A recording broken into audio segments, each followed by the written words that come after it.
I'm a big fan of using wood in the kitchen for cutting on, salad bowls, tools, but maintenance is absolutely critical. I have developed my own butcher block oil, and today I'm going to show you how I made it.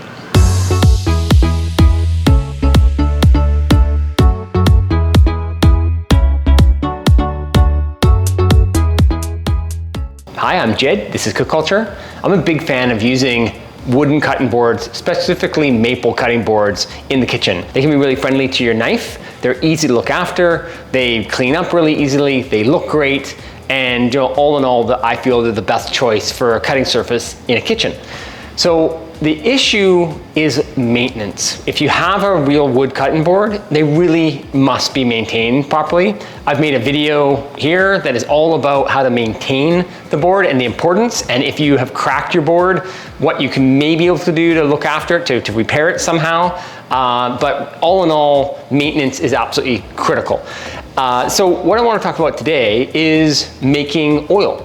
So I've been on a mission for a while now of how to make the best conditioning oil. What are the best materials for it and how to get the right balance. So I have for years and years used what was called a mystery oil by a brand called John Booz that is an excellent oil, but I ended up finding that it was quite thin comparatively to what I may be able to make myself. And when I started experimenting, I found that a thicker oil with more beeswax was a better oil. So mystery oil was mineral oil and beeswax. And when I started playing around, I started adding more beeswax and I felt I was getting a better result. So I wanted to share with you what that is to make your own mineral oil and beeswax conditioning butcher block oil at home. And how to get just the right balance, because it's a little bit tricky on getting it just the right thickness so it will penetrate properly and also support and condition the wood really, really well. So when I started making oil, I had 3 different types that I really started focusing on, 3 different thicknesses. The first one that I had ended up being a lot like what I had previously from the manufacturer John Booz. Great oil, it would work quite well, but it wasn't really any different, and it wasn't giving me the protection in which that I thought was going to work better. So then I went quite thick, and I found that it ended up being too much. There was too much beeswax. It poured okay, but I ended up finding that I was just too much waxy residue that I was just wiping off the boards. So then I found the Goldilocks mixture right in between the two, and that's what I've ended up using, and it's great. So I'll show you as an example of what it looks like when I pour the oils and what they end up looking like on the board. So the thin board, and then the just right oil, and then the thick oil. And what you'll find when you're looking at these oils, quite quickly you'll see the difference between the 3 thicknesses. And the center one, that is the one that I've ended up going for in the mixture that I'm going to show you today, has a really, really nice semi-thickness to it, not anywhere as thick as the heavy one, and not quite plain as the thin one, but it's I think right in between worked out really well. So the mixture that I ended up going with was, I started with beeswax, straight up hard beeswax, and mineral oil. And so I melted those down to a 50-50 mix. So I used a weight, X weight of wax, and X weight, the same equal weight of oil, and I melted those down and created a thick paste. So I've got a thick paste here, and this I find is really actually quite nice for taking a rag and wiping this onto a bowl or wiping this onto any of my wooden tools, or I use wooden ended whisks and I condition those. So I've actually found a real use for this. This is really great. So I use it in its thickness. So it's soft enough that I can easily just get some on a cloth and wipe it. But so what I have there is quite a usable paste that then when I take about 12 ounces of oil, is that I'll use 1 ounce of this paste. So this may seem a little bit convoluted, but the reason that I like this is that I can just scoop this, now that it's just in this kind of soft but hard form, I can easily just scoop it. Whereas I'm dealing with hard beeswax, I'm like breaking off chunks and trying to get an equal measurement. And it's a lot easier to use it in this thicker piece. So say that you buy yourself a small amount of wax and you've got, say, like 2 ounces of wax, then just use an equal 2 ounces of weight of mineral oil, and that works great.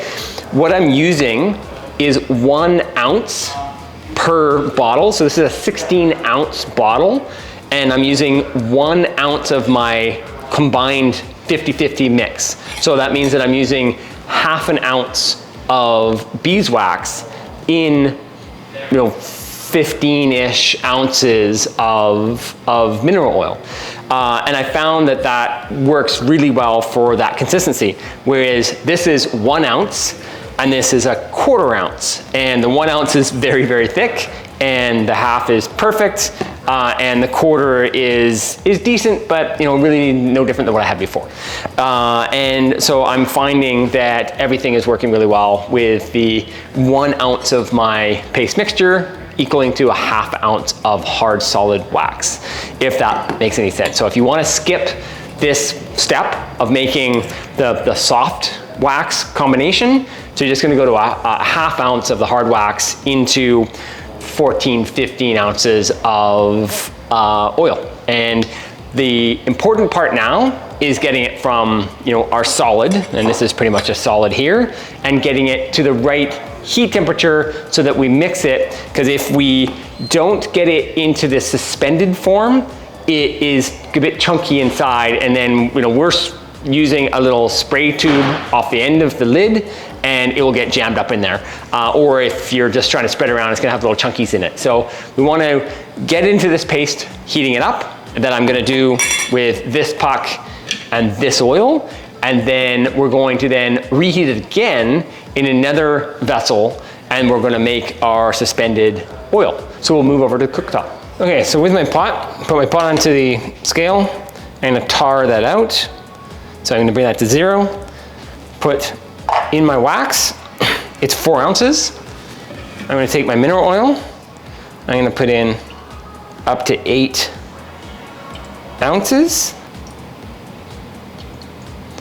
All right, so then we're gonna take the scale out, of course, and get that guy on the heat. And we will melt those two and make our 50-50 blend.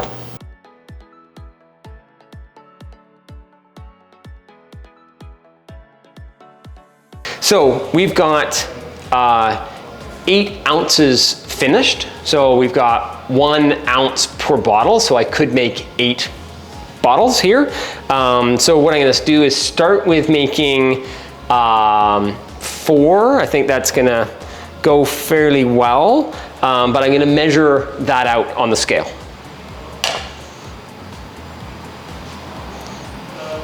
All right, so in ounces, we're gonna have 56 ounces.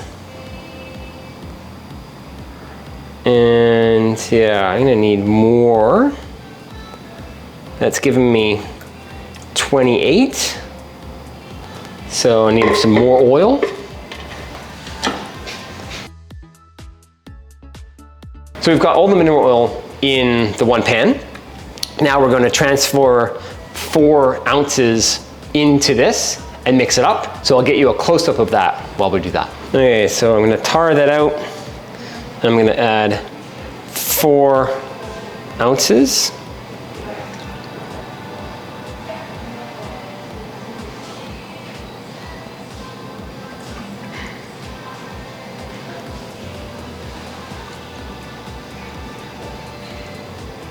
So there's 4 ounces. So like what I was saying, that's the hot mixture into the cold wax. And this has kind of bloomed that wax. And now we put it onto here. And we're gonna heat this up. And you're gonna see that all become the finished material like that.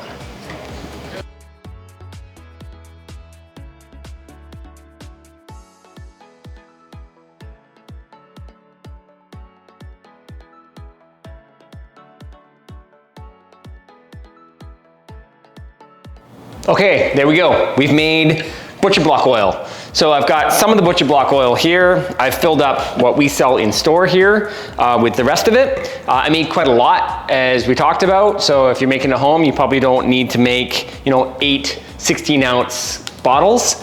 Unless you want to start selling to your friends around the neighborhood. So what I suggest, grab yourself like a little squeeze bottle like this. These are really cheap little dollar squeeze bottles, and just take what you've got, decant it. This will last for a long, long time. You don't have to worry about this going bad or anything. So if you do have extra, just put it in your utility area and just use what you need. I just squeeze that out and it works great. So I hope this recipe works for you. We also sell it in store, of course, but super easy to make, easy to get the ingredients, just a little bit of time. So thanks so much for watching. Any questions, please leave them below, and thank you very much.